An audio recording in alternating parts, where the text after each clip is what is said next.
കാര്യം അവൾക്ക് മനസ്സിലായി. പട്ടാളക്കാർ ഭക്ഷണം കഴിക്കാനുള്ള പുറപ്പാടിലാണ്. ഇനി ഭക്ഷണത്തിന് ശേഷമേ അവർ കുഴി മൂടുകയുള്ളൂ. അതുവരെ തനിക്ക് സമയമുണ്ട്. അവൾ പതുക്കെ അവിടുന്ന് എഴുന്നേറ്റ് ആ പട്ടാളക്കാർ ഇറങ്ങി വന്ന വഴി അവൾ ശ്രദ്ധിച്ചു. അവൾ അത് കൈകൊണ്ട് പതുക്കെ തപ്പി ചെന്നു കഴിഞ്ഞപ്പോൾ മരത്തിൻ്റെ വേരുകളിൽ ചവിട്ടിയാണ് ആ പട്ടാളക്കാർ ഇറങ്ങി വന്നത്. അതേ വേരിൽ കൂടി തനിക്ക് മുകളിലേക്ക് കയറി പോകാമെന്ന് അവൾക്ക് മനസ്സിലായി. അങ്ങനെ അവൾ ഒരു കാല് ആ വേരിലേക്ക് വെച്ച് മുന്നോട്ട് കയറാൻ ശ്രമിക്കുമ്പോൾ അവളുടെ വസ്ത്രത്തെ പിടിച്ചുകൊണ്ട് ആരോ പുറകോട്ട് വലിക്കുന്നു. ഒരു നിമിഷം അവളുടെ സർവ്വ ശ്വാസവും നിന്നുപോയി. ഈ സമയത്ത് ആരാണ് തന്നെ പിടിച്ചു വലിക്കുന്നത്? തൻ്റെ തോന്നലാണോ? പെട്ടെന്ന് അവൾ നോക്കുമ്പോൾ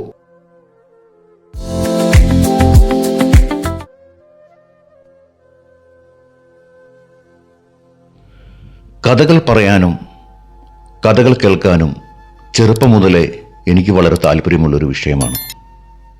നിങ്ങൾക്കും അങ്ങനെയാണെന്ന് ഞാൻ വിശ്വസിക്കുന്നു. കഥകൾ കേൾക്കുവാനും കഥകൾ പറയുവാനും പ്രായമൊരു വിഷയമല്ലല്ലോ. കഥകൾ താല്പര്യമുള്ള എൻ്റെ പ്രിയ സുഹൃത്തുക്കൾക്ക് ഈ ചാനലിലേക്ക് കടന്നു വരാം. യൂണിവേഴ്സൽ സ്റ്റോറിയിലേക്ക് നിങ്ങൾക്കെല്ലാവർക്കും സ്വാഗതം. It's me Biju. 1941 September 8 Ukraine എന്ന് പറയുന്നതായ പ്രദേശത്ത് തെരുവിതിൽ കൂടി ഒരു സ്ത്രീ അതിവേഗം മുന്നോട്ട് നടന്നു പോവുകയാണ്. അവളുടെ മുഖം കണ്ടാലറിയാം. അവളുടെ മുഖം വളരെയധികം ധർമ്മസങ്കടത്തിലാണ് അവളുടെ മുഖം ഇരിക്കുന്നത്. എന്താണ് ആ ധർമ്മസങ്കടത്തിന് കാരണം? തലേദിവസത്തെ ഒരു നോട്ടീസാണ് ഈ ധർമ്മസങ്കടത്തിന് കാരണം. ആ നോട്ടീസിൽ പറഞ്ഞിരിക്കുന്നത് മറ്റൊന്നുമല്ല. എല്ലാ യഹൂദന്മാരും അവരുടെ പിതാക്കന്മാരും മാതാക്കന്മാരും അവരുടെ കുഞ്ഞു കുട്ടികളും സഹോദരങ്ങളും എല്ലാവരും മേൽപ്പറഞ്ഞ സ്ഥലത്ത് ഇന്ന ദിവസം ഇത്ര മണിക്ക് എത്തിച്ചേരണം. എത്തിച്ചേരുന്ന സമയത്ത് അവർക്ക് ആവശ്യമുള്ള അത്യാവശ്യ സാധനങ്ങൾ എടുക്കാൻ മറക്കരുത്. ഇതാണ് ആ നോട്ടീസ്. ഈ നോട്ടീസ് കണ്ട് നമ്മുടെ ഈ സഹോദരിക്ക് എന്താണ് പ്രശ്നമുണ്ടാകുന്നത്? കാരണം അവളൊരു യഹൂദ സ്ത്രീയാണ്. അവളുടെ ഭർത്താവിൻ്റെ പേര് പീറ്റർ എന്നാണ്. അദ്ദേഹം റഷ്യൻ വംശജനായ ഒരു ഉക്രൈനക്കാരനാണ്. അവർക്ക് 2 മക്കൾ. വളരെ സന്തോഷത്തോടു കൂടി സമാധാനത്തോടു കൂടിയും ജീവിക്കുന്ന ഒരു കുടുംബമായിരുന്നു അവരുടേത്. കാരണം അവൾക്ക് ഉക്രൈനിലെ ഒരു നാടകശാലയിൽ ഒരു പപ്പറ്റ് ആർട്ടിസ്റ്റാണ് അവൾ. അങ്ങനെ സന്തോഷത്തോടെ സമാധാനത്തോടെ ജീവിക്കുന്ന ഈ സമയത്താണ് ഇങ്ങനെ ഒരു നോട്ടീസ് കണ്ടതും അതിന് ഫലമായിട്ട് അവൾക്ക് ഈ യാത്ര ചെയ്യേണ്ടതായ ഒരു സാഹചര്യമുണ്ടായത്. ഒരിക്കലും ഈ ദിന എന്ന് പറയുന്നതായ പെൺകുട്ടി ഈ ഉക്രൈനിൽ താമസിക്കേണ്ട ഒരു സ്ത്രീയല്ല. അവൾ ഉക്രൈനിൽ വരാനായിട്ടൊരു കാരണമുണ്ട്. അത് അവളുടെ ജന്മദേശമായ ഇസ്രയേലിൽ ആണ് അവരുടെ മാതാപിതാക്കൾ ഉണ്ടായിരുന്നത്. എന്നാൽ ഇന്ന് ഞാൻ ഈ കഥ പറയുന്ന സമയത്ത് ഇസ്രയേൽ എന്ന് പറയുന്ന ആ ദേശം അവിടെ ഇല്ല. കാരണം എന്താണെന്ന് ചോദിച്ചാൽ, റോമൻ ഭരണാധികാരിയായിരുന്ന ടൈറ്റസ് ആ ഇസ്രയേലിനെ ആക്രമിക്കുകയും അവിടെ ഉണ്ടായിരുന്ന ജനങ്ങൾ നാലുപാടും പ്രാണരക്ഷാർത്ഥം ഓടുകയും ചെയ്തു. അതിന് ഫലമായിട്ട് ആ ഇസ്രായേൽ മുഴുവൻ അവർ നശിപ്പിച്ചു. അവരുടെ ദേവാലയം നശിപ്പിച്ചു. അങ്ങനെ ജനങ്ങൾ പലായനം ചെയ്തു. അക്കൂട്ടത്തിൽപ്പെട്ടവരാണ് ഈ ദിനയുടെ മാതാപിതാക്കന്മാരും. അങ്ങനെ ജീവിച്ചുകൊണ്ടിരുന്ന സമയത്താണ് ഈ നോട്ടീസ് അവരുടെ ജീവിതത്തിൽ ഒരു ടേണിംഗ് പോയിന്റായി മാറുന്നത്. എന്താണ് ആ നോട്ടീസിലുള്ളത്? ആ നോട്ടീസിൽ എഴുതിയിരിക്കുന്നത് ഇപ്രകാരമാണ്: എല്ലാ യഹൂദന്മാരും കുഞ്ഞുകുട്ടികൾ അടക്കം അവർ മേൽപ്പറഞ്ഞ സമയത്ത് ഇന്ന സ്ഥലത്ത് എത്തിച്ചേരണം.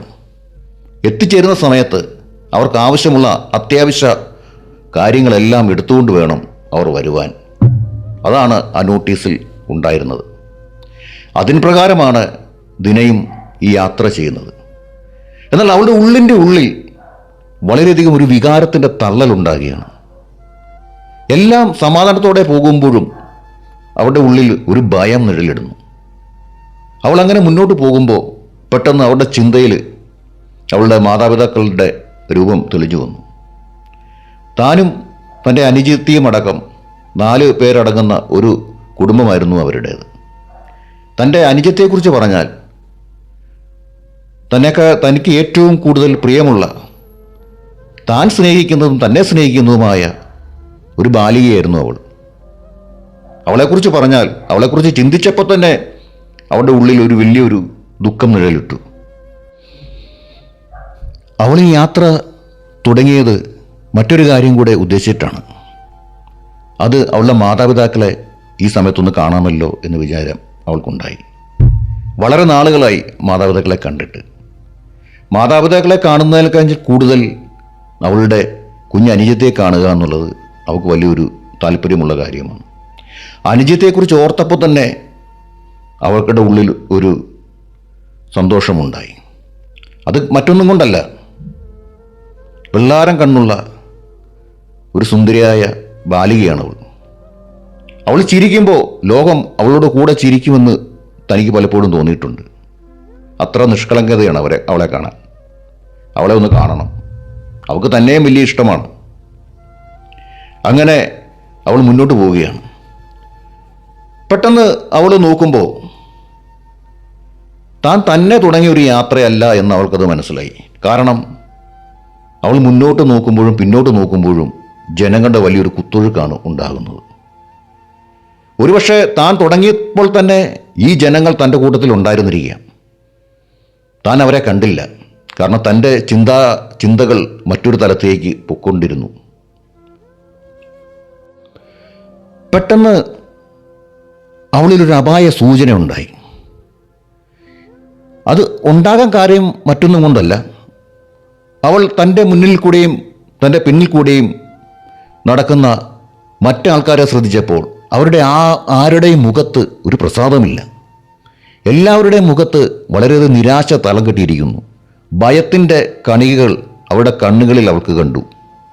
അപ്പോൾ അവൾക്ക് മനസ്സിലായി എന്തോ വലുത് സംഭവിക്കാനായിട്ട് പോവുകയാണ്. പെട്ടെന്ന് അവളുടെ ദേഹത്ത് ആരോ സ്പർശിച്ചു. അവൾ പെട്ടെന്ന് തിരിഞ്ഞു നോക്കി. അപ്പോൾ പ്രായമായ ഒരു മനുഷ്യനാണ്. അദ്ദേഹം അവളോട് പറഞ്ഞു, മോളെ, എനിക്ക് കണ്ണ് കാണാൻ പറ്റുന്നില്ല. എന്നെ കൊണ്ടുവന്ന ആൾക്കാർ എവിടെ പോയെന്ന് എനിക്കറിയില്ല.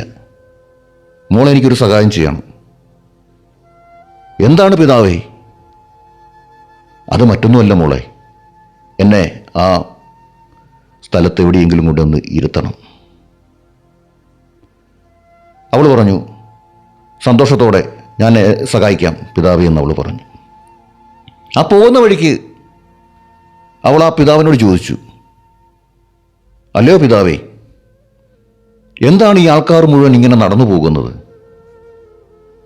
അപ്പോൾ അവൾ ചിരിച്ചുകൊണ്ട് പറഞ്ഞു, മോളെ, നീ ഒരു കാര്യം മറന്നു. ഞാനൊരു അന്ധനാണ്. എനിക്കൊന്നും കാണാൻ പറ്റുന്നില്ല. അവൾ പെട്ടെന്ന് അവൾ ചോദിച്ചത് ഒരു മണ്ടത്തരമായെന്ന് നമുക്ക് തോന്നി. എങ്കിലും അവിടെ ആകാംക്ഷ കാരണം അവൾ വീണ്ടും ചോദിച്ചു. അപ്പോൾ അയാൾ പറഞ്ഞു, എനിക്കൊന്നും കാണാൻ പറ്റുന്നില്ലെങ്കിലും ഞാൻ ഒരു കാര്യം അനുഭവിക്കുന്നു മോളെ. ഒരു മരണത്തിൻ്റെ മണം എനിക്കടിക്കുന്നു. നമ്മളൊന്നും ഇനിയും തിരിച്ച് മടങ്ങുകയില്ല. ഒരു നിമിഷം അവൾ വല്ലാത്തൊരു അനുഭവത്തിലേക്കായിപ്പോയി. അവൾ ചുറ്റും നോക്കി.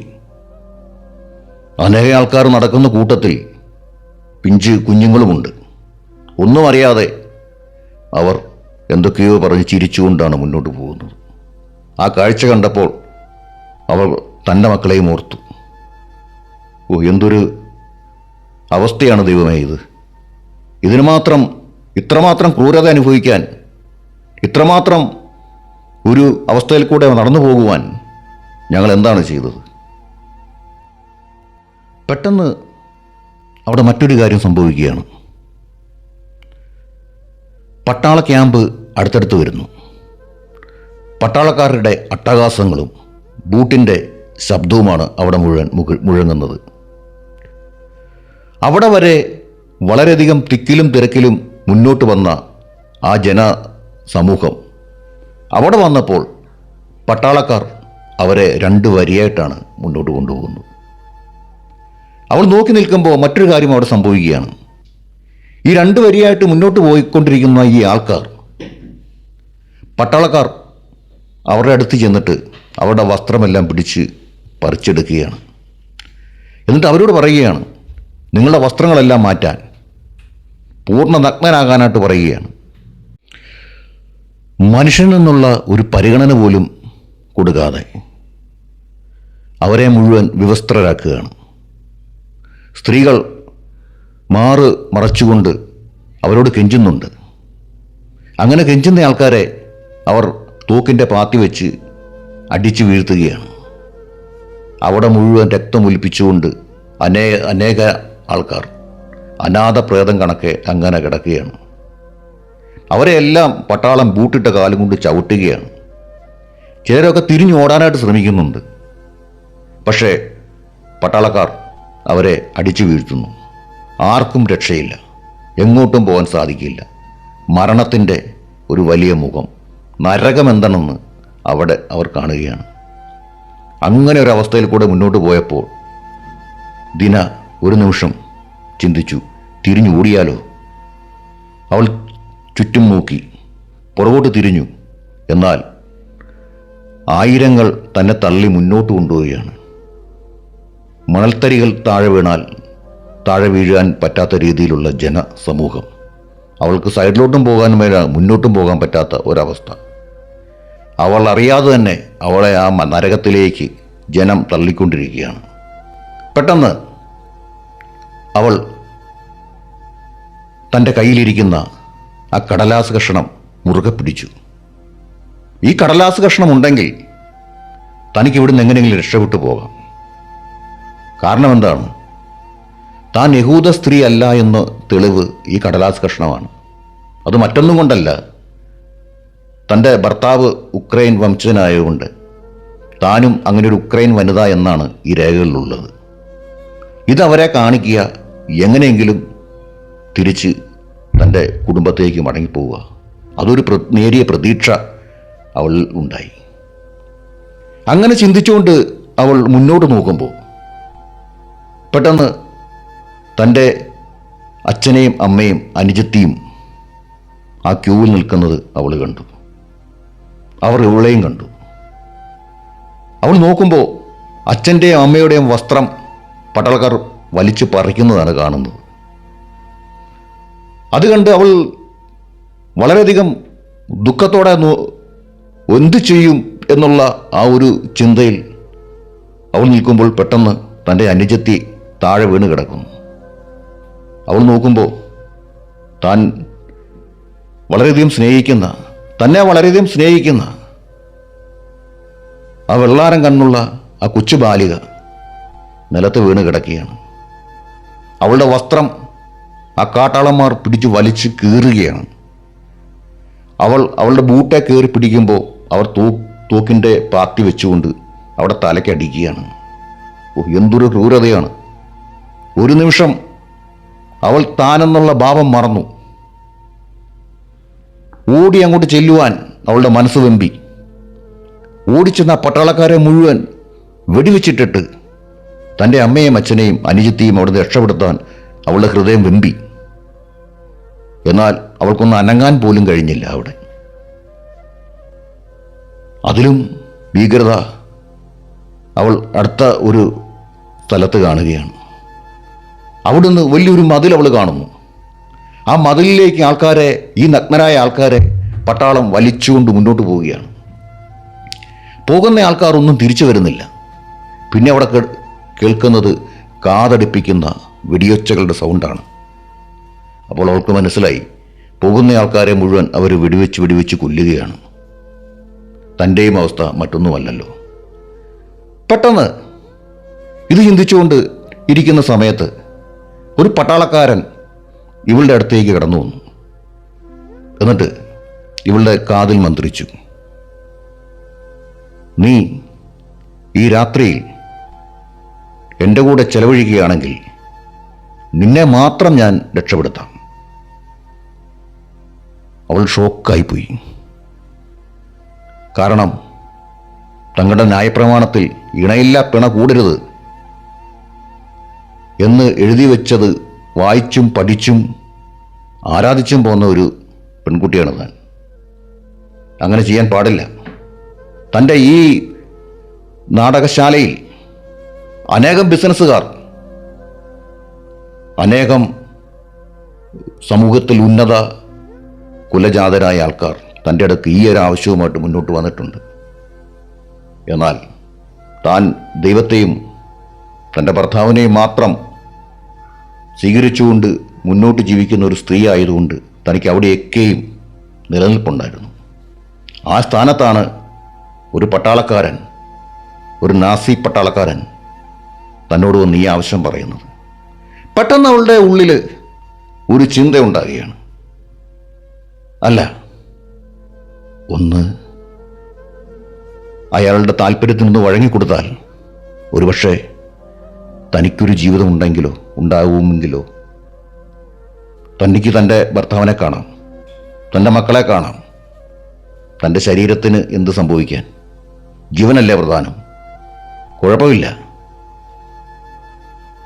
അങ്ങനെ ചിന്തിച്ചുകൊണ്ട് അവൾ പെട്ടെന്ന് നോക്കുമ്പോൾ ആ പട്ടാളക്കാരൻ അവിടെ കാണുന്നില്ല. അയാൾ എങ്ങോ ആ കുത്തൊഴുക്കിൽ മറഞ്ഞുപോയി. അവൾ പെട്ടെന്ന് തൻ്റെ മാതാവിനെയും പിതാവിനെയും അനുജത്തിയെ നോക്കി. അപ്പോൾ അവൾ കണ്ട കാഴ്ച അവരും ആ കൂട്ടത്തിലേക്ക്, ആ മതിലിനുള്ളിലേക്ക് നടന്നു പോകുന്ന കാഴ്ചയാണ് അവൾ കാണുന്നത്. പെട്ടെന്ന് അവളുടെ അമ്മ തിരിഞ്ഞു നിന്നുകൊണ്ട് ഭ്രാന്തമായിട്ട് അലറുകയാണ്. അലറിയിട്ട് പറഞ്ഞു, മോളെ, നീ എങ്കിലും രക്ഷപ്പെട്ടു, നീ ഇങ്ങോട്ട് വരരുത്, എങ്ങനെയും രക്ഷപ്പെട്ടു പോകൂ എന്ന് ആ അമ്മ വിളിച്ചു പറയുന്നുണ്ട്. അത് കേട്ടപ്പോൾ അവളുടെ ഹൃദയം പിന്നെയും വെമ്പിപ്പോയി. ഒന്നും സാധിക്കുന്നില്ല. പെട്ടെന്ന് ഒരു പട്ടാളക്കാരൻ എൻ്റെ അടുത്തേക്ക് ഇവൾ നടന്നു ചെന്നു. എന്നിട്ട് പറഞ്ഞു, സാർ. എന്താണ്? ഞാനൊരു ഉക്രൈൻ സ്ത്രീയാണ്, ഞാനൊരു ജൂത സ്ത്രീയല്ല. എനിക്കറിയാൻ വയ്യാതെ ഞാൻ ഇവിടെ കടന്നു വന്നതാണ്. അദ്ദേഹം ഇവളുടെ കണ്ണുകളിലേക്ക് നോക്കി. അദ്ദേഹത്തിനൊരു വിശ്വാസം തോന്നിയില്ല. കാരണം ഒരു യഹൂദ സ്ത്രീയെ കാണുന്ന ഒരാൾക്ക് ഒരിക്കലും അതൊരു ഉക്രൈൻ സ്ത്രീയാണെന്ന് പറഞ്ഞാൽ മനസ്സിലാവില്ല. അദ്ദേഹം വലിയ താല്പര്യമില്ലാതെ അവളുടെ ഇരുന്ന കടലാസ് കഷ്ണം വാങ്ങിച്ച് നോക്കി. ശരിയാണ്, അതിനകത്ത് ഡീറ്റെയിൽ ആയിട്ട് എഴുതിയിരിക്കുന്നു. അദ്ദേഹത്തിന് മനസ്സിലായി ഇവളൊരു ഉക്രൈൻ വംശജയാണ്.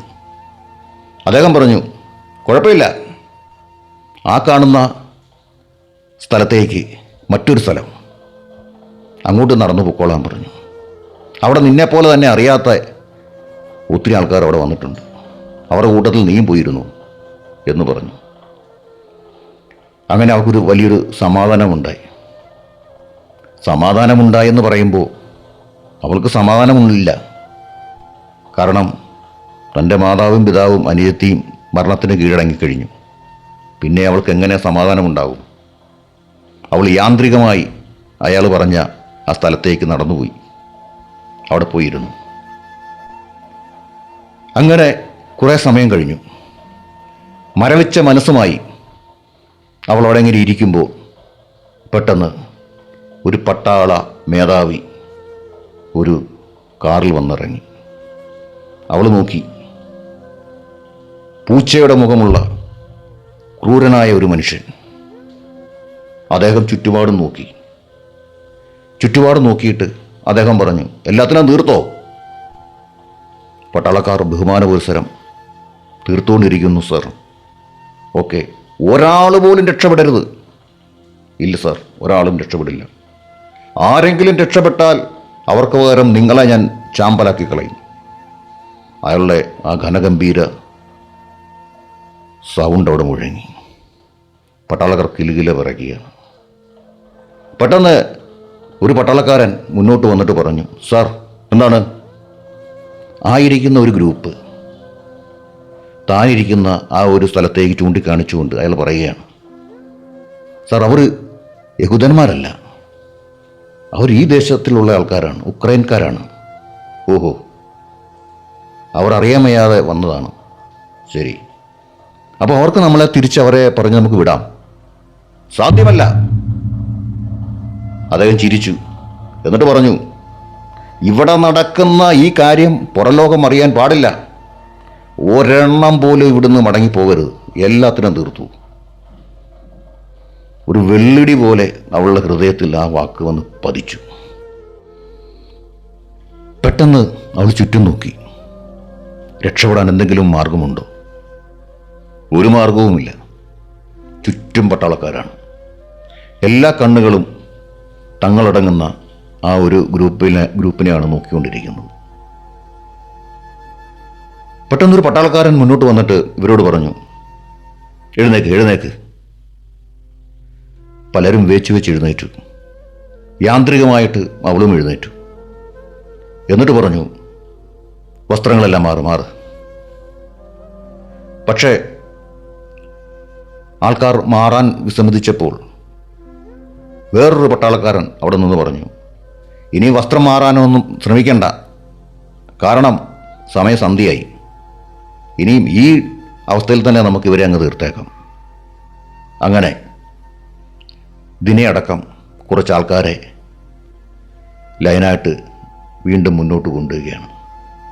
അവളുടെ ഹൃദയത്തിനകത്ത് പറഞ്ഞറിയിക്കാൻ പറ്റാത്ത ഒരു പെരുമ്പറ മുഴങ്ങുകയാണ്. ദൈവമേ, ഇനിയും തനിക്ക് തൻ്റെ കുഞ്ഞുങ്ങളെ കാണാൻ പറ്റില്ലല്ലോ, തൻ്റെ ഭർത്താവിനെ കാണാൻ പറ്റില്ലല്ലോ, തൻ്റെ മാതാവും പിതാവും സഹോദരിയും എന്നേക്കുമായി പോയി. ഇനിയും തനിക്കുള്ളത് തൻ്റെ ഭർത്താവും കുഞ്ഞുങ്ങളും മാത്രമാണ്. അവരെ കാണാൻ പറ്റില്ലല്ലോ. ഏതാനും നിമിഷങ്ങൾക്കുള്ളിൽ താനും ഇവരുടെ വെടിയുണ്ടകൾക്ക് ഇരയായി മാറുകയല്ലോ. ആ ഒരു ചിന്താഭാരത്താൽ ഓരോ കാലുകളും അവൾ എടുത്തു വെച്ച് മുന്നോട്ട് നടക്കുകയാണ്. അവളുടെ കാലുകൾക്ക് വലിയ ഭാരം അനുഭവപ്പെട്ടു. ഓരോ ചുവട് വെക്കുവാൻ അവൾക്ക് സാധിക്കുന്നില്ല. അത്രമാത്രം ഭാരം കാലുകൾക്ക്. പക്ഷേ പട്ടാളക്കാർ അവരെ തള്ളി തള്ളി അകത്തേക്ക് കയറ്റുകയാണ്. അപ്പോഴാണ് ആ മതിലിനകത്തെ ഭീകരത അവൾ കാണുന്നത്. രക്തത്താൽ മുഖരിതമായ ഒരു സ്ഥലം. 10,000-കണക്കിന് ആൾക്കാരെ വെടിവെച്ച് കൊന്ന ആ സ്ഥലം. ആ സ്ഥലത്തേക്ക് മരണത്തിൻ്റെ മണം, എവിടെയും മരണം മണക്കുന്ന ഒരു സ്ഥലം. ആ ഇരുട്ടിലും അവൾ ആ മണം അനുഭവിച്ചു. അവൾക്ക് കണ്ണുകളും കാതുകളും നഷ്ടപ്പെട്ട ഒരു പാവ പോലെ അവളായി മാറി. അങ്ങനെ ഈ പട്ടാളക്കാർ മറ്റുള്ളവരുടെ കൂട്ടത്തിൽ ഇവളെയും ആ സ്ഥലത്തേക്ക് കൊണ്ടുപോവുകയാണ്. അവൾ നോക്കുമ്പോൾ വലിയൊരു കുഴി കുഴിച്ചു വച്ചിരിക്കുകയാണ്.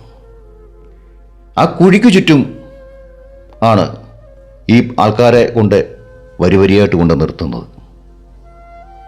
എന്നിട്ട് പട്ടാളക്കാർ തോക്കുകൾ ഉപയോഗിച്ച് ഒരു സൈഡിൽ നിന്ന് വെടിവെച്ച് വീഴുന്നവരെല്ലാം ഈ കുഴിയിലോട്ടാണ് വീഴുന്നത്. അതാണ് അവിടെ നടക്കുന്നത്. ദിനയുടെ ഊഴമാകാറായി. ദിനയുടെ ഗ്രൂപ്പിനെയും അതേപോലെ മുന്നോട്ട് കൊണ്ടുപോയി ആ കുഴിയുടെ മുൻപിൽ കൊണ്ട് നിർത്തി. പെട്ടെന്ന് അവൾ ഒരു നിമിഷം പ്രാർത്ഥിച്ചിട്ട് പെട്ടെന്ന് അവളുടെ മുഖം പെട്ടെന്ന് ഒന്ന് വികസിച്ചു. എന്തെങ്കിലും പെട്ടെന്നൊന്ന് ചെയ്യണം. അവൾ ചുറ്റും നോക്കി. നിറയൊഴിക്കാൻ വേണ്ടി ഒരു പട്ടാളക്കാരൻ തോക്കൊക്കെ റെഡിയാക്കുകയാണ്. പെട്ടെന്ന് അവൾക്കൊരു ചിന്തയുണ്ടായി, എങ്ങനെയെങ്കിലും രക്ഷപ്പെടണം. അദ്ദേഹം ആ ഒരു സൈഡിൽ നിന്നും വെടി ആരംഭിച്ചപ്പോൾ തന്നെ എന്തോ ഒരു ഉന്മാദ ശക്തി പോലെ ഇവൾ ആ കുഴിയിലേക്ക് അങ്ങോട്ട് ചാടി. യഥാർത്ഥത്തിൽ ദിനയ്ക്ക് വെടി കൊണ്ടില്ല. ഇവൾ ആ കുഴിയിലേക്ക് ചാടി. പക്ഷേ ഒരു കാര്യം സംഭവിച്ചു.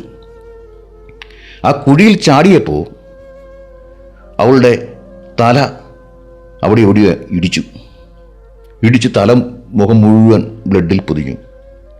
അങ്ങനെയാണ് അവൾ അവിടെ ആ കുഴിയിലേക്ക് വന്ന് വീഴുന്നത്. അസഹനീയമായ വേദന, തല പൊങ്ങാനായിട്ട് സാധിക്കുന്നില്ല.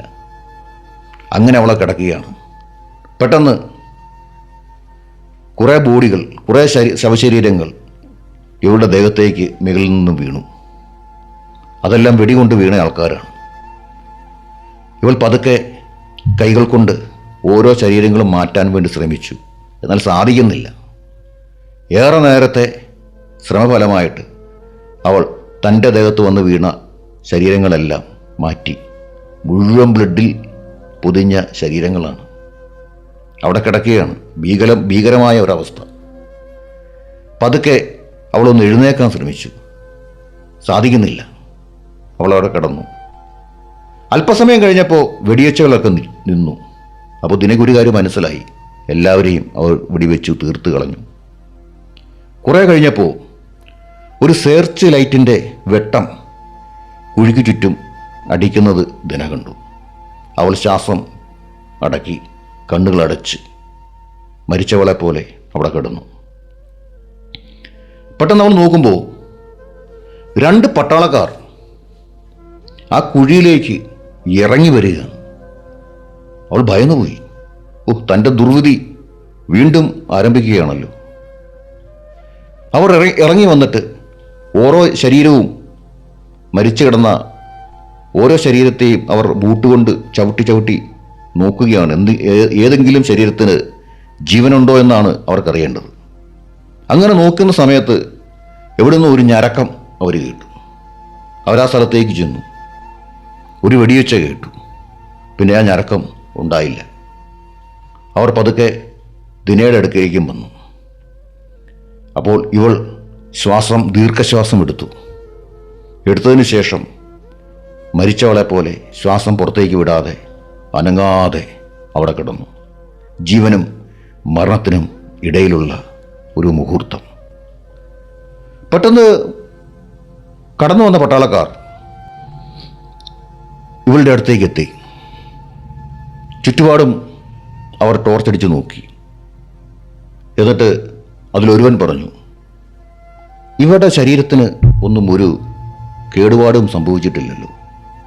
ഇവൾ മരിച്ചില്ലേ? എന്താണ് സംഭവിച്ചത്? അപ്പോൾ മറ്റേ പട്ടാളക്കാരൻ മുന്നോട്ട് വന്നിട്ട് ഇവളുടെ വയറിൽ തൻ്റെ ബൂട്ട് ചവിട്ടി. എന്നിട്ട് തോക്കിൻ്റെ പത്തി കൊണ്ട് തലയ്ക്കൊരു അടി കൊടുത്തു. ദിന ശ്വാസം വിടാതെ അവിടെ കിടക്കുകയാണ്. പെട്ടെന്ന് മറ്റൊരു പട്ടാളക്കാരൻ പറയുകയാണ്, അല്ല, ഇവൾ മരിച്ചിട്ടുണ്ട്. കാരണം നമ്മുടെ വെടി ഇവിടെ തലയ്ക്കാണ് കൊണ്ടത്. കണ്ടില്ലേ, ബ്ലഡ് മുഴുവൻ ഒഴുകിയിരിക്കുന്നു. ഇവൾ മരിച്ചു കഴിഞ്ഞു. അദ്ദേഹം ആ പാത്തി വെച്ച് ഒരടിയോടെ അടിച്ചിട്ട് നേരെ മുകളിലേക്ക് കയറിപ്പോയി. ദിന ഒരു ദീർഘനിശ്വാസം വിട്ടു. ജീവിതം വീണ്ടും ജീവനിലേക്ക് കടന്നു വന്നല്ലോ. അങ്ങനെ അവൾ ചിന്തിച്ചുകൊണ്ടിരുന്ന സമയത്ത് പട്ടാളക്കാർ മുകളിലേക്ക് കയറിപ്പോയി. അല്പസമയം കൂടെ അവിടെ കഴിഞ്ഞു. ദിനെ ഒന്ന് എഴുന്നേറ്റ് നിൽക്കുവാൻ വേണ്ടി ശ്രമിച്ചു. ചുറ്റും ഭയങ്കര ഇരുട്ടാണ്. ഒന്നും കാണാൻ പറ്റുന്നില്ല. ചവിട്ടുമ്പോൾ ബ്ലഡ് ചവിട്ടിയിട്ട് ഇവള് വഴുതി പോവുകയാണ്. അങ്ങനെ ഒരു തരത്തിൽ അവളൊന്ന് എഴുന്നേറ്റ് നിന്നു. ആടിയാടിയാണ് അവൾ നിൽക്കുന്നത്. പെട്ടെന്ന് പട്ടാളക്കാരുടെ സൗണ്ട് വീണ്ടും കേട്ടു. വീണ്ടും അവൾ കിടന്നു. അപ്പോൾ മുകളിൽ നിന്നും മണ്ണ് വീഴുന്ന ഒച്ചയാണ് കേൾക്കുന്നത്. കുറച്ച് മണ്ണ് ഇവിടെ ദേഹത്തും വീണു. അവൾക്കൊരു കാര്യം മനസ്സിലായി. കുഴി മണ്ണിട്ട് മൂടുവാനുള്ള ശ്രമമാണ്. ദൈവമേ, ജീവനോടെ താൻ ഈ മണ്ണിനടിയിലാകുമല്ലോ. അവൾ വീണ്ടും നെടുവീർപ്പിട്ടു. അങ്ങനെ കുറച്ച് സമയം കഴിഞ്ഞു. അപ്പോൾ പാത്രത്തിൻ്റെ ശബ്ദങ്ങൾ കേട്ടു. അപ്പോൾ ഒരു കാര്യം അവൾക്ക് മനസ്സിലായി. പട്ടാളക്കാർ ഭക്ഷണം കഴിക്കാനുള്ള പുറപ്പാടിലാണ്. ഇനി ഭക്ഷണത്തിന് ശേഷമേ അവർ കുഴി മൂടുകയുള്ളൂ. അതുവരെ തനിക്ക് സമയമുണ്ട്. അവൾ പതുക്കെ അവിടുന്ന് എഴുന്നേറ്റ് ആ പട്ടാളക്കാർ ഇറങ്ങി വന്ന വഴി അവൾ ശ്രദ്ധിച്ചു. അവൾ അത് കൈകൊണ്ട് പതുക്കെ തപ്പി ചെന്ന് കഴിഞ്ഞപ്പോൾ മരത്തിൻ്റെ വേരുകളിൽ ചവിട്ടിയാണ് ആ പട്ടാളക്കാർ ഇറങ്ങി വന്നത്. അതേ വേരിൽ കൂടി തനിക്ക് മുകളിലേക്ക് കയറി പോകാമെന്ന് അവൾക്ക് മനസ്സിലായി. അങ്ങനെ അവൾ ഒരു കാല് ആ വേരിലേക്ക് വെച്ച് മുന്നോട്ട് കയറാൻ ശ്രമിക്കുമ്പോൾ അവളുടെ വസ്ത്രത്തെ പിടിച്ചുകൊണ്ട് ആരോ പുറകോട്ട് വലിക്കുന്നു. ഒരു നിമിഷം അവളുടെ സർവ ശ്വാസവും നിന്നുപോയി. ഈ സമയത്ത് ആരാണ് തന്നെ പിടിച്ചു വലിക്കുന്നത്? തൻ്റെ തോന്നലാണോ? പെട്ടെന്ന് അവൾ നോക്കുമ്പോൾ 10 വയസ്സ് പ്രായമുള്ള ഒരു ബാലൻ, അവൻ അവിടെ നിന്നുകൊണ്ട് ആൻറ്റി എന്ന് അവളെ വിളിക്കുകയാണ്. അവൾ തിരിഞ്ഞു നോക്കി. വളരെ പേടിച്ചരണ്ട കണ്ണുകളുള്ള അവൻ പറഞ്ഞു, ആൻറ്റി, എന്നെയും കൂടെ കൊണ്ടുപോകൂ. അവർക്കൊരു കാര്യം മനസ്സിലായി, തന്നെപ്പോലെ തന്നെ അവനും വെടിയേറ്റിട്ടില്ല. അവൻ ഇവിടെ വീണ് കിടക്കുകയാണ്. അവൾ പറഞ്ഞു, ഒച്ച വെക്കരുത്, എൻ്റെ കൂടെ വാ എന്ന് പറഞ്ഞുകൊണ്ട് അവൻ ഇവളുടെ കൂട്ടത്തിൽ അവനെയും ഇവൾ ആ കുഴിയുടെ മേളിലേക്ക് കയറ്റി. മേളിലേക്ക് കയറും തോറും അവൾക്കൊരു കാര്യം മനസ്സിലായി, ചുറ്റും വലിയ കാടാണ്. ആ കാട്ടിലേക്ക് കടന്നു കഴിഞ്ഞാൽ തങ്ങൾക്ക് തൽക്കാലം ഒന്ന് രക്ഷപ്പെടാം. അവൾ കുറച്ചു സമയം അവിടെ ഇരുന്ന് പട്ടാളക്കാരുടെ ആ കൺവട്ടം അങ്ങോട്ട് മാറിയ സമയത്ത് അവൾ ഈ ബാലനെ വിളിച്ചുകൊണ്ട് ആ കാട്ടിലേക്ക് കയറി. എന്നിട്ട് ഇവൾ ആ ബാലനോട് പറഞ്ഞു, എഴുന്നേറ്റ് നിൽക്കരുത്, കിടന്നോണം. കാരണം പട്ടാളക്കാർ അവരുടെ സെർച്ച് ലൈറ്റ് ഏത് സമയവും ചുറ്റിനും അടിക്കും. നമ്മളെ കണ്ടു കഴിഞ്ഞാൽ ആ നിമിഷം തന്നെ അവർ നമ്മളെ വെടിവെച്ച് കൊന്നുകളയും. ആ ബാലൻ അത് കേട്ട് പേടിച്ചരണ്ട കണ്ണുകളോടുകൂടി അവൾ പറയുന്നതെല്ലാം കേട്ടു. അങ്ങനെ അവർ രണ്ടുപേരും അവിടെ കിടന്നു. എത്ര സമയം അവിടെ കിടന്നു എന്ന് അവൾക്കറിയില്ല. കാരണം തലയിലടിച്ച ആ കല്ലിൻ്റെ വേദന കാരണം, മുഖത്ത് ഒഴുകിയ ആ ബ്ലഡിൻ്റെ അവസ്ഥ കാരണം അവിടെ കണ്ണുകൾ ശരിക്ക് കാണുന്നില്ല. വായിൽ മുഴുവൻ ബ്ലഡിൻ്റെ ചുവയാണ്. അങ്ങനെ അവൾ അവിടെ കിടന്നു. കുറച്ച് സമയം അവൾ ഉറങ്ങിപ്പോയി. എപ്പോഴോ അവർ ഉണർന്നപ്പോൾ ആ ബാലൻ അവിടെ ഇരുന്ന് കരയുന്ന ഒച്ചയാണ് അവൾ കേൾക്കുന്നത്. അവൻ ചോദിച്ചു, എന്താണ് നിനക്ക് സംഭവിച്ചത്? അവനൊന്നും മിണ്ടിയില്ല. അവൾ പെട്ടെന്ന് ചുറ്റും നോക്കി. സമയം ഏകദേശം പ്രഭാതം ആകാറായി കഴിഞ്ഞു. അവൾ പതുക്കെ ഇവനെയും വിളിച്ചുകൊണ്ട് പതുക്കെ നിരങ്ങി എഴയുക എന്ന് പറയുന്നതാണ് യഥാർത്ഥത്തിൽ അവിടെ നടന്നത്. അങ്ങനെ എഴഞ്ഞ് മുന്നോട്ട് പോയി. പെട്ടെന്ന് ഒരു അനക്കം കേട്ട പട്ടാളക്കാർ, അവർക്കെന്തോ ഒരു സംശയം തോന്നി. അവർ ആ ഭാഗത്തേക്ക് വെടിവെച്ചപ്പോൾ ഇവർ രണ്ടുപേരും അവിടെ കമന്ന് കിടക്കുകയാണ്.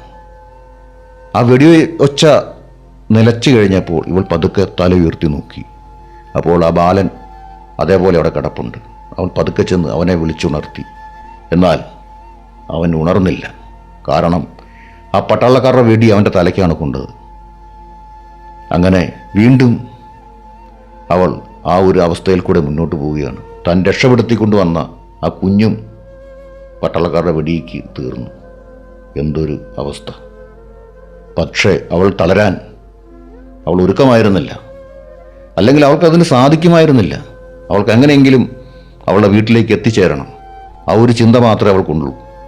എന്ത് തടസ്സമുണ്ടെങ്കിലും, എന്ത് പ്രതിസന്ധി ഉണ്ടെങ്കിലും മുന്നോട്ട് തന്നെ ഞാൻ പോകുമെന്ന് അവളൊരു തീരുമാനമെടുത്തു. വൈകിയില്ല. അവൾ അവിടുന്ന് പതുക്കെ മുന്നോട്ട് നിരങ്ങിപ്പോയി. ഏകദേശം ഉച്ചയാകാറായി. 2 ദിവസമായി ഭക്ഷണം കഴിച്ചിട്ട്, വെള്ളം കുടിച്ചിട്ട് ശരീരം മുഴുവൻ ഒട്ടുകഷ്ണം പോലെയായിപ്പോയി. ഉണങ്ങി വരണ്ടു. അല്പം വെള്ളം കിട്ടണം. കണ്ണാക്കോട് പറ്റിക്കിടക്കുകയാണ്. എവിടെ നിന്നാണ് അല്പം വെള്ളം കിട്ടുന്നത്? അവൾ ചുറ്റുപാടും നോക്കി. അപ്പോൾ അകലെ ഒരു കുടില് അവൾ കണ്ടു. അവൾ ദൈവത്തിന് നന്ദി പറഞ്ഞു. അവൾ ആ കുടിലേക്ക് പതുക്കെ വെച്ച് ചെല്ലുകയാണ്. സത്യത്തിൽ അവളെ ആ സമയത്ത് കണ്ടു കഴിഞ്ഞാൽ ഒരു ഭ്രാന്തിയായ ഒരു സ്ത്രീ, മനുഷ്യരൂപമുള്ള ഒരു സ്ത്രീ വെച്ച് വരികയാണെന്നേ ആർക്കും തോന്നുകയുള്ളൂ. കാരണം ശരീരം മുഴുവൻ രക്തത്തിൽ കുതിർന്ന് പൊടിപടലങ്ങളും പറ്റി ഭ്രാന്തിയായിട്ട് ആണ് അവൾ വരുന്നത്. നടക്കാനും വയ്യ. അവൾ ചെന്നു ആ കുടിലെത്തി. അവളെ സ്വീകരിച്ചത് 2 വലിയ പട്ടികളാണ്. ആ പട്ടികൾ കുരച്ചുകൊണ്ട് ഇവളെ മുന്നിലേക്ക് എടുത്തിയാടി. ഒരു നിമിഷം അവൾ ചിന്തിച്ചു, അവിടുന്ന് ഞാൻ രക്ഷപ്പെട്ടു, പക്ഷേ ഈ പട്ടികൾക്ക് ഞാൻ ആഹാരമായി തീരുമല്ലോ ദൈവമേ. എന്നാൽ പെട്ടെന്ന് ആ കുടിലിനകത്തുനിന്ന് ഒരു സ്ത്രീ ഇറങ്ങി വന്നു. അവരെന്തോ ഒരു പേര് പറഞ്ഞപ്പോൾ ഈ പട്ടികൾ അനുസരണയോടെ അകത്തേക്ക് കയറിപ്പോയി. അവർ ചോദിച്ചു, എന്താണ്, ആരാണ്? അപ്പോൾ ഇവൾ പറഞ്ഞു, അവർ ചോദിച്ചു, ആരാണ് നീ എവിടുന്ന് വരുന്നു? അപ്പോൾ ദിന പെറുക്കി പറഞ്ഞു, ഞാനൊരു ഉക്രൈൻ സ്ത്രീയാണ്. ഞാൻ അറിയാൻ വയ്യാതെ ഈ നാസി പട്ടാളത്തിൻ്റെ കയ്യിൽ അകപ്പെട്ടതാണ്. ഞാൻ രക്ഷപ്പെട്ടു വരികയാണ്. എനിക്കല്പം കുടിക്കാൻ വെള്ളം വേണം. എനിക്ക് എൻ്റെ വീട്ടിലേക്ക് മടങ്ങിപ്പോകണം. നിങ്ങളെന്നെ സഹായിക്കണം എന്ന് പറഞ്ഞു. ആ സ്ത്രീ പറഞ്ഞു, കയറി വരാൻ പറഞ്ഞു. അവൾ കയറി ചെന്നു. ആ സ്ത്രീ അവൾക്ക് കുടിക്കാനായിട്ട് വെള്ളം കൊടുത്തു. അപ്പോൾ ആ സ്ത്രീയുടെ മകൻ അകത്തുനിന്ന് ഇറങ്ങി വന്നു. ആ സ്ത്രീ അവൻ്റെ കാതിൽ എന്തോ മന്ത്രിക്കുന്നു. അത് കേട്ടതും ആ ചെറുക്കൻ അതിവേഗം കാട്ടിലേക്ക് ഓടി മറയുന്നതും ദിന ശ്രദ്ധിച്ചു. എന്തോ അപായം വീണ്ടും ഉണ്ടാകാൻ പോകുന്നു. ഇവർ തന്നെ വിളിച്ചു വരുത്തി വീണ്ടും ആ മരണത്തിലേക്ക് പറഞ്ഞു വിടാനാണോ? ഇല്ല, അവർ അങ്ങനെ ചെയ്യില്ല. അവർ ഉക്രൈൻ സ്ത്രീയാണ്. അവർ ഒരിക്കലും അങ്ങനെ ചെയ്യില്ല എന്ന സമാധാനത്തോടെ അവൾ അവിടെ ഇരിക്കുകയാണ്. അല്പസമയം കഴിഞ്ഞപ്പോൾ ഒരു പട്ടാളക്കാരൻ്റെ ബൂട്ടിൻ്റെ സൗണ്ടാണ് അവൾ കേൾക്കുന്നത്. അവൾ നോക്കുമ്പോൾ ഒരു നാസി പട്ടാളക്കാരൻ ആ ചെറുക്കൻ്റെ കൂടെ തൻ്റെ അടുത്തേക്ക് നടന്നു വരുന്നതാണ്. അപ്പോൾ അവൾക്കൊരു കാര്യം മനസ്സിലായി, ഈ സ്ത്രീ തന്നെ ചതിക്കുകയായിരുന്നു. ആ പട്ടാളക്കാരൻ വന്ന വരവിന് തന്നെ ഇവിടെ ചെകിട്ടടിച്ച് കുറെ അടിയെ കൊടുത്തു. വളരെയധികം ബലഹീനയായിരുന്ന ദിന അവിടെ ചുരുണ്ടു വീണു. അദ്ദേഹം ഇവളെ വാരിയെടുത്തുകൊണ്ട് വീണ്ടും അവൾ എവിടുന്ന് രക്ഷപ്പെട്ടോ അവിടേക്ക് വീണ്ടും അവൾ എത്തപ്പെട്ടു. അവൾ തൻ്റെ ദുർവിധിയിൽ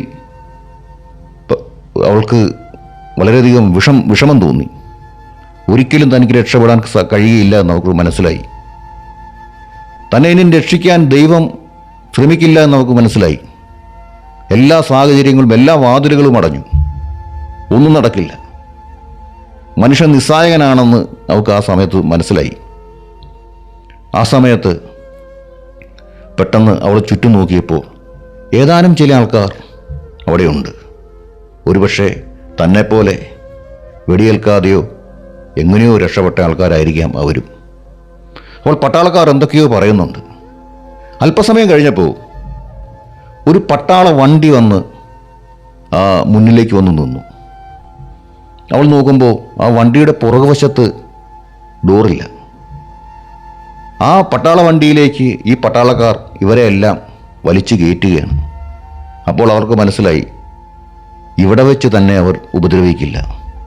അവൾ നോക്കിയപ്പോൾ ആ കുഴി ഏകദേശം മുഴുവനായിട്ട് തന്നെ മൂടിയിട്ടുണ്ട്. അപ്പം മറ്റൊരു സ്ഥലത്തേക്ക് കൊണ്ടുപോകാനുള്ള പരിപാടിയാണെന്ന് അവൾക്ക് മനസ്സിലായി. എന്തു വന്നാലും അവളും അവിടെ ഉണ്ടായിരുന്ന ആൾക്കാരും ഈ പട്ടാള വണ്ടിയിൽ കയറ്റി. ആ പട്ടാള വണ്ടി മുന്നോട്ടെടുത്തു. അങ്ങനെ ആ പട്ടാള വണ്ടി ഇങ്ങനെ മുന്നോട്ട് പൊയ്ക്കൊണ്ടിരിക്കുകയാണ്.